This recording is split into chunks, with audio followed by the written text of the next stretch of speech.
Hello everyone, Remix Review Guy here. I review remixes.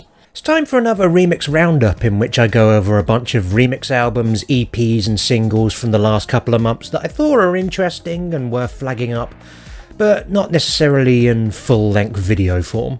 Got a lot to get through from June and July, so I'm just going to crack straight on. Links are available in the description if you want to give anything a full listen, and timestamps are available if you want to skip along to the bit where I trash talk your favourite artist.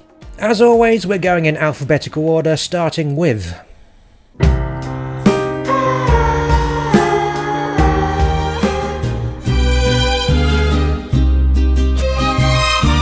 Kicking off with The Shadow of the Guest, an 8-track remix EP from art rock mainstays Blonde Redhead, most well known for their song For the Damaged Coda, aka Evil Morty's theme from Rick and Morty. Blonde Redhead singer Kazu Makino said they originally wanted the song's hook to be done by a children's choir, but they couldn't afford it back in 2000. But clearly they're a bit more flush these days as they managed to rope in the Brooklyn Youth Chorus to add some extra mouths to Coda, as well as to 3 tracks from their 2023 album Sit Down for Dinner. And whilst I'd say the choir gives Coda a notable boost, they seem a little out of place on the otherwise unedited Dinner tracks, feeling like overspill on top of their already watertight compositions. The second half of the EP focuses on what the band calls some ASMR experiments, which include 2 very dreamy and lush ambient remixes of songs from Dinner, plus a dubbed out medley that has one too many ingredients in it for my liking, but the sections that bookend the piece are really nice. And then there's the final track, Oda a Coda, a mariachi version of For the Damaged Coda featuring some legit practitioners of the genre that unpacks the melody of the piece into some genuinely fresh territory. So a mixed bag here. The first half of this EP seems like what happens when you impulse purchase a choir, but the second half very much makes this collection worth it.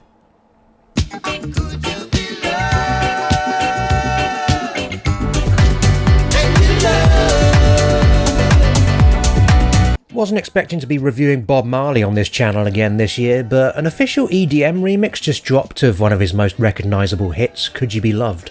This new version from DJ LP Giobbi cannily brings out some of the underlying melancholy in the song with strings, some mindful piano, and a pleasing sense of emptiness in the song composition.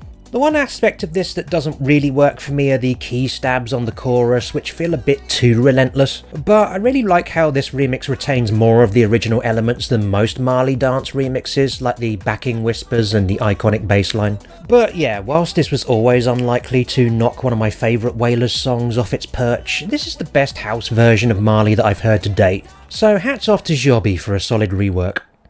I'll be here, wanna let you know I'm a fool if I love you and a fool if I let you go. Bjorn Yttling from the band Peter, Bjorn and Jun provided a jazz remix of a country song by Bojack's cousin, Bonnie Light Horseman. The original, I Know You Know, is a gentle, wistful number about loving and losing, with a powerful vocal performance and a patient, measured instrumental that, although rather dry, does give way to some subtle and delightful harmonics in the second half. Now, Bjorn Yttling brings in his current jazz ensemble, imaginatively named Yttling Jazz, to provide a new backing track for this song, and for my money, they do a cracking job. The sound is a lot more dynamic and layered than the original, a controlled tornado of percussion, vibraphones, saxophone and bass that manages to remain mobile and animated throughout the piece while still ultimately acting in service of the original vocals. If I'm being picky, there's maybe a couple of points where this new backing track treads on the song's toes, but those moments are very brief and ignorable, and definitely no obstacle for me recommending this beautifully accomplished remix.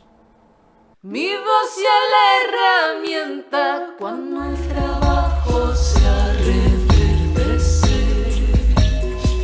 Argentinian neo-folklore artist Chancha Via Circuito released a compilation of his best remixes right at the end of May, and this is a seriously impressive collection. Neo-folklore, as far as I can tell, is basically a kind of mixture of reggaeton and Latino folk, and on these 10 reworks he weaves a weighty and sparse down-tempo sound with subtly developing atmospherics, and a real ear for the focal hook of whatever he's remixing, whether it's a simple drum track, an a cappella, or a fully fleshed out original song. Only one remix misses the mark for me, that being the Nicola Cruz remix at the end of the album, but given that one is vinyl only, it's easy enough to overlook if you're a digital fiend like me. But yeah, absolutely blown away by this compilation, a really impressive and consistent remix resume that also doubles up as a pretty great and unified album.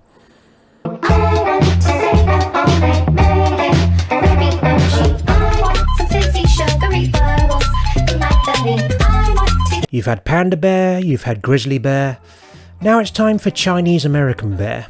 They are an art pop duo consisting of Ann Tong and Bryce Barston, and this track, Feeling Fuzzy, is a solid piece of melodic punk funk, in which Tong outlines the desires and troubles of being a Chinese schoolgirl in a sassy tongue-in-cheek manner, or tongue-in-cheek if you will. The remix is by an artist called T45, who I couldn't find any information about, but their whimsical breakbeat rendition is fun as hell. It brings in this cheerful synthesized flute that I'm almost 90% sure is taken from the BBC radiophonic music album from the late 60s, plus some ridiculous echo effects on part of the vocals that just make it explode out at you like a Liechtenstein. Very entertaining remix. It doesn't fully eclipse the original for me, as I definitely have some moments where I prefer that guitar-based strut, but for a club set this should definitely have the dance floor feeling fuzzy.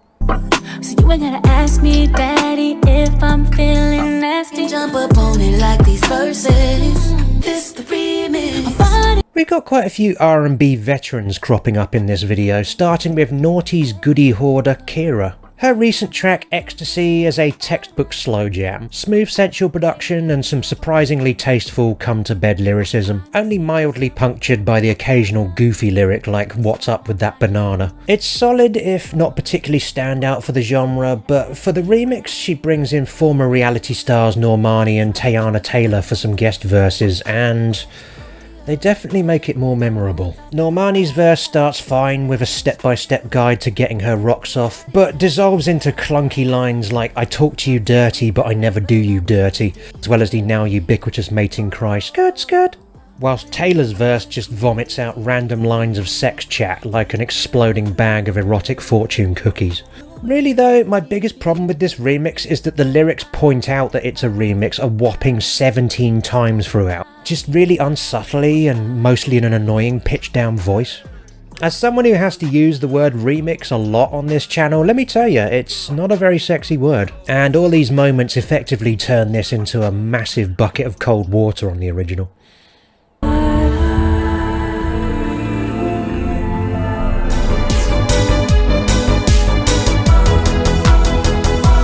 Allison's 2023 psych folk album Consciousology got a full rework from Scottish electronic artist Lomond Campbell titled Subconsciousology. Have to say I enjoyed the original album quite a lot here. It's a series of intimate songs built around guitar, piano, strings and sparse use of electronic elements, with Allison's breathy poetic yearnings tying it all together like a ribbon. If you're a fan of veterans in the field like Vashti Bunyan or Linda Perhacs, or maybe more modern equivalents like Eartheater's Phoenix album, then there's a lot to enjoy here.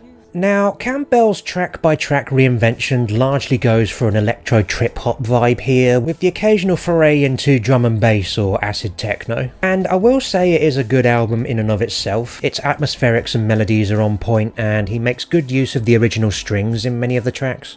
But the drums on this project frequently feel a little stiff and measured, and compared to the beautifully dynamic mixing of the original, here it feels comparatively flat and in-your-face given the deep vibes it's trying to convey. There were a couple of his versions I would go to bat for here, particularly his slow melodic techno rendition of Double Rainbow, but whilst this album overall doesn't trouble the original for me, I'd say that's largely testament to how strong the original is, and Campbell's take still has many merits.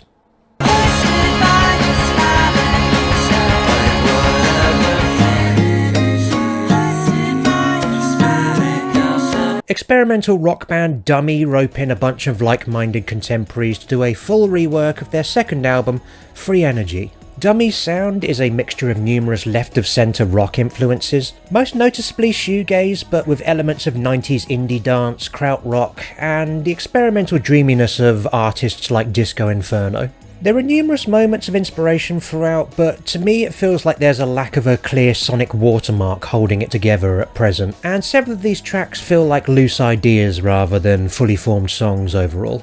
The remix companion is delightfully titled Bubblibrium DLC, and despite the disparate list of obscure remixes at work here, it actually makes for a more coherent listening experience overall. Many of the tracks are developed into much more expansive, fleshed out territory, and the cross-pollination of rock and electronic elements here just largely feels more thoughtfully interwoven. Hard to pick out standouts here due to the largely high quality throughout, but some of the slower, warmer takes like those of Insides or Siak's Clone are the ones that I found really stuck with me on subsequent listens. But yeah, whilst I'd definitely say that Dummy as a band are one to watch, for the time being this collection here offers a very impressive many-handed realisation of their sound.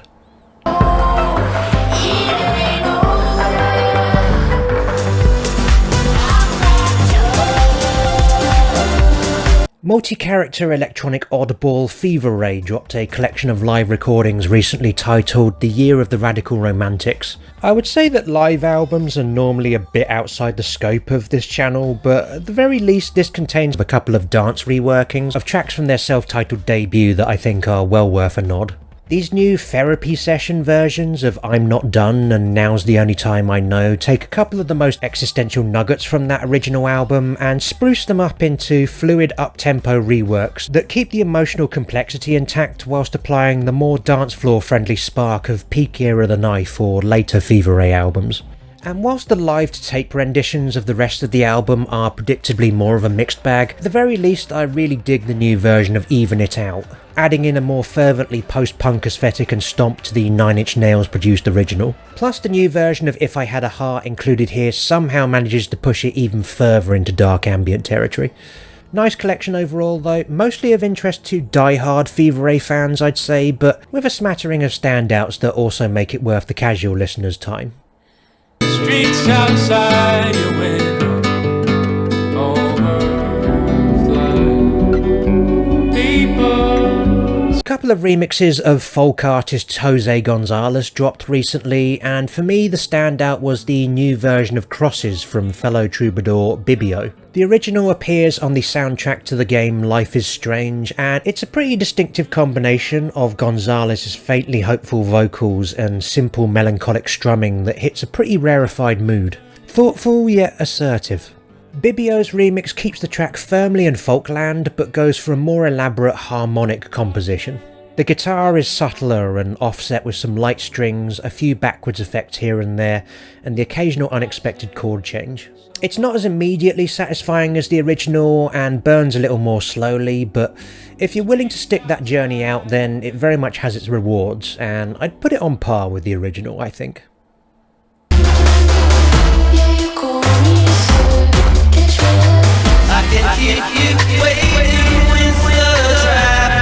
Panda Bear took some time away from Animal Collective and his solo endeavours to remix hot new genre straddlers Kassie Krut, as did a few other experimental artists. KK's self-titled debut EP offers up a particularly interesting mixture of art pop vocals and song structures with modern dance music styles like dubstep, breaks, dembo, etc. It's a pretty unique concoction that they don't seem to have figured out how best to harness yet, with too many aimless song structures and moments where songs just dissolve into uncoordinated noise. But as a concept, it definitely shows promise. Now, this expanded EP contains 5 remixes, the highest profile one being the Panda Bear one, and it's easily the best of the lot. He simplifies the structure of Who beat down to just its raw riffs, adds a light woodblock percussion, and crucially replaces the original vocals and lyrics with his own, giving the track a more traditional verse-chorus structure that really highlights the quality of the groove. The other remixers mostly try and shoehorn Krut's elements into their own techno and singeli forms without anything really sticking. Although I'd shout out the JLB remix of Blood, which pleasingly folds the original into a light melodic drum and bass workout. So yeah, Panda Bear more or less walks this one, but for sheer originality, this is another band I would peg as one to watch. Black jeans, blue jeans, cardigan, purse, passport, immigrants, intersex, victim. Former Sonic Youth whisperer Kim Gordon reworked her 2024 track Bye Bye in June for a timely piece of 2025 political commentary. The original Bye Bye was the standout from her 2024 album The Collective, with her hopping on a beat originally produced by Justin Raisin for Playboi Carti, but Gordon easily managed to match that freak with a list of calmly delivered mundane objects she needed to pack for a trip, presumably one that she wouldn't be coming back from in a hurry. The lyrics on this 2025 rework, meanwhile, have been switched over to a passionate list of a bunch of keywords that the Trump administration have banned from receiving any kind of research grants in future. Gordon's delivery has shifted a little bit on this version, going from the original's icy detachment to almost expressing a bit of exasperation and disbelief, which... can you blame her? The other change is that the end of the instrumental now appears at the beginning, but it feels like a pretty apt metaphor for how society's going backwards. I love the original version of Bye Bye, but I think this is an inspired rework, an important politically charged rework that, as protest music goes, very much brings the fight.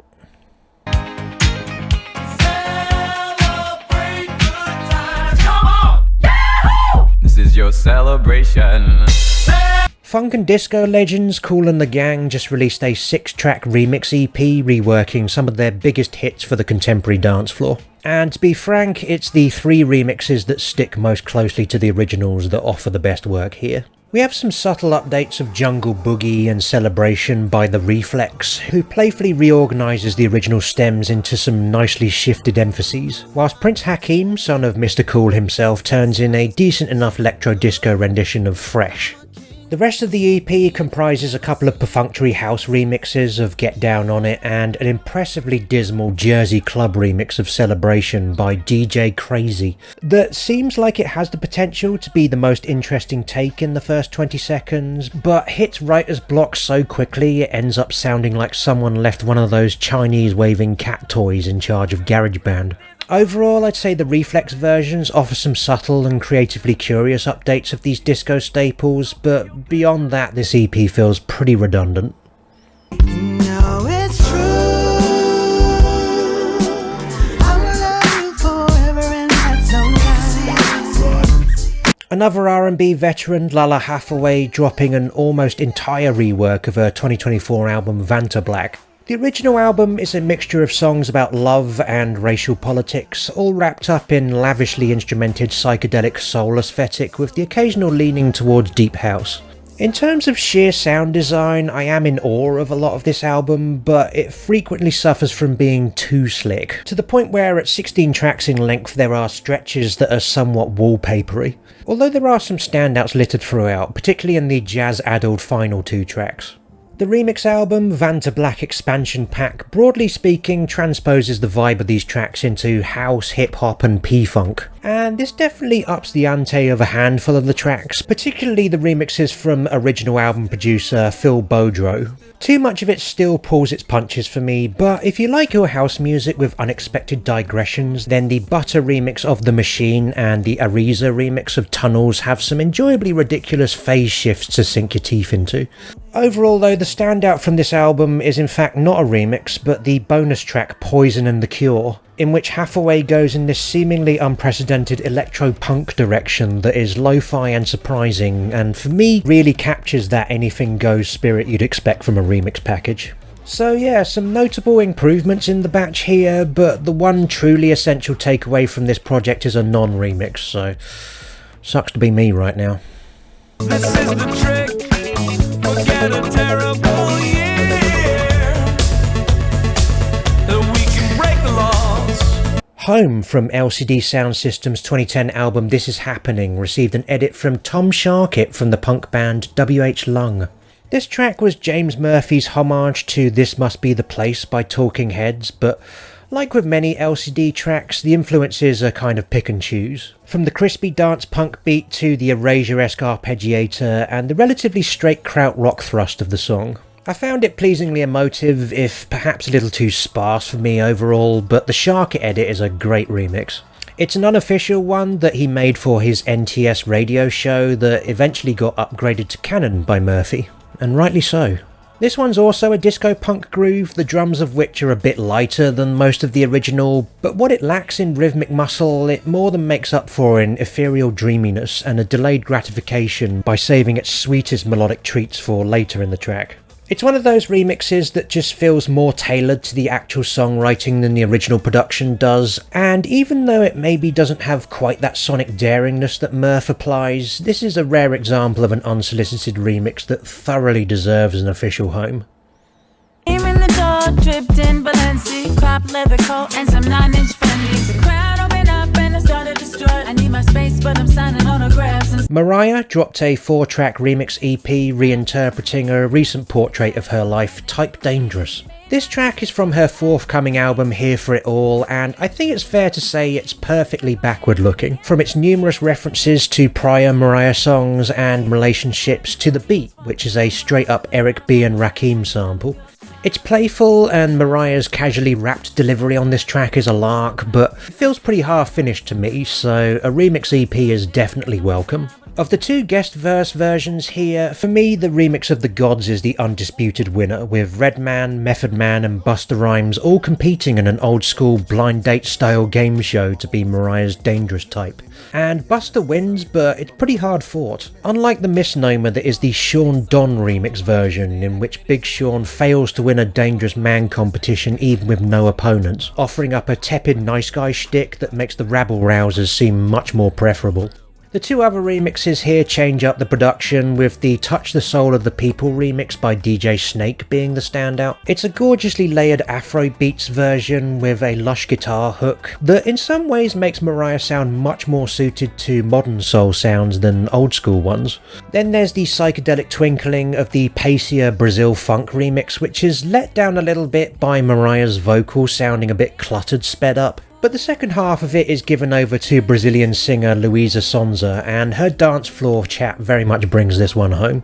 But yeah, mostly pretty solid batch of reworks here, showing that Mariah's pedigree for remixes is still largely unparalleled by her contemporaries. I know one day I will be swimming with Brian Jones.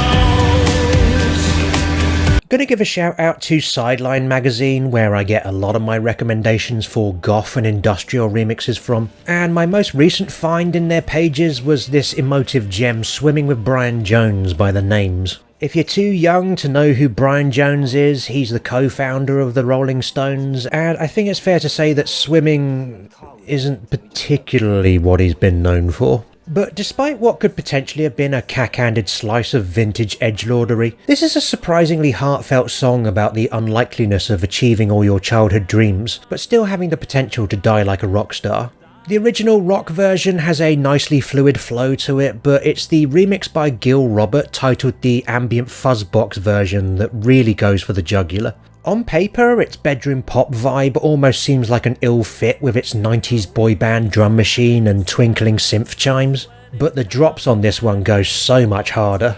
It's certainly a further cry from the music of the Stones, but Robert's version for me just hits a whole bunch of emotive touch points for me all at once. I think it's genuinely wonderful and better than the original.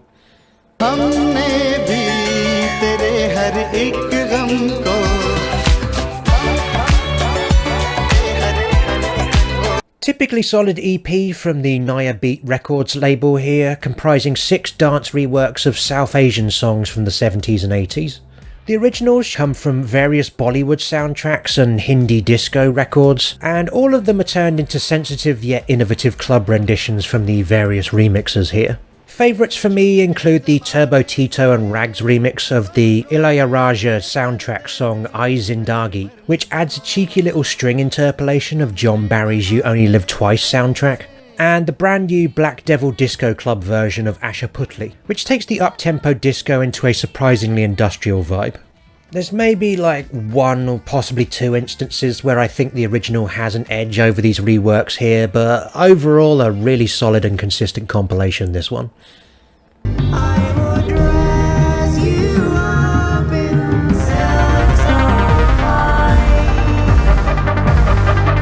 Irish new wave folk band OXN followed in The Cure's footsteps this year by releasing a couple of remixes this month in aid of the War Child charity. The original song, Cruel Mother, is a 9-minute murder ballad in which a story of misguided parenting is outlined over a continually building doomfolk backdrop that subtly evolves from primitive acoustic rhythms to layered electronics. Of the two remixes here, the Ben Frost one is the least essential for me, throwing the a cappella over a somewhat disinterested and static bed of ambient synths. The more interesting take here comes from Drock, an electronic duo featuring composer Ben Salisbury and Jeff Barrow, or to use his full name, Jeff Barrow from Portishead. They reimagined the song as a fast-paced slice of electro-punk drama, setting the arpeggiators from stun to kill in a way that's pretty innovative, although given its reduced length compared to the original, I do find this one a little too slow to start. But yeah, an intriguing package overall, and if nothing else, it's for charity, so check it out.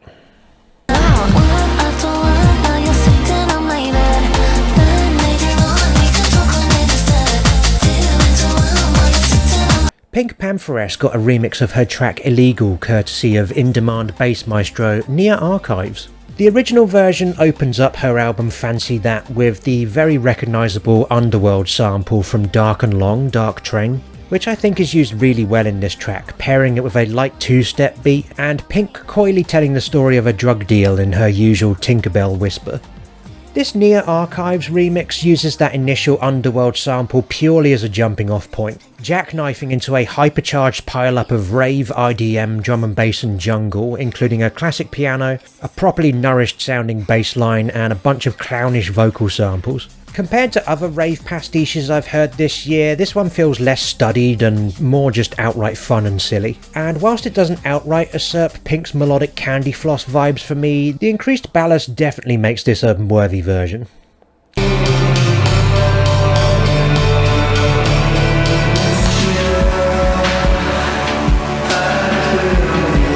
Simon Scott of the band Slowdive dropped a quartet of reworks of his side project 3/4 Skies, and if you can get past the painfully dull artwork here, this is actually a great EP. The reworks from Drab Majesty and Graham Sutton bring the fairly wafty shoegaze originals into sharper focus, with lethargic drum machines and gorgeous drones that feel a lot more immersive, whilst Sonic Boom turns the title track On Fire into a burbling krautrock jam that sounds like someone jamming with an electric toothbrush. And if that triggers your misophonia, there's a neatly fleshed out version of the original by Mr. Skies himself that might be more preferable. But yeah, wins all round on this one, bringing a bit more textural depth to Scott's sound and making for a beautifully dreamy listening experience as a whole.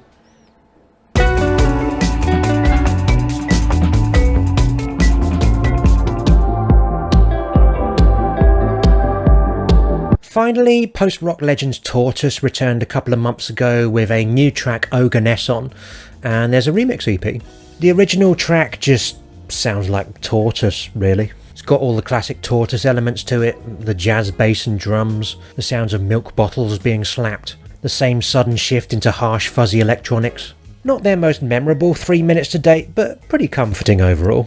This new EP features 5 remixes from a pretty enviable lineup, but the results are frequently underwhelming, with Micaiah McCraven and Patrick Carney doing very little with their versions other than adding some dissonant filters to the original. Mildly better results come from Saul Williams adding his trademark spoken word to his version, but he mixes the clanking milk bottle noises so loud and dry that they kind of hit migraine-inducing levels. The best results here come from the most divergent takes, with Broken Social Scene offering a melodic mid-tempo post-rock jam that trundles nicely through a few different phases and ends on a speak and spell going through the days of the week. Best of the lot though is Heba Kadri, who offers up the one dance remix of the batch, but it properly owns the obtuse time signature and dreamy sound world of the original, forging it into a delightfully disorienting 7-minute journey. So, an underwhelming collection given the talent on display here, but I'd say the 2 strongest takes here very much make the exercise worth it.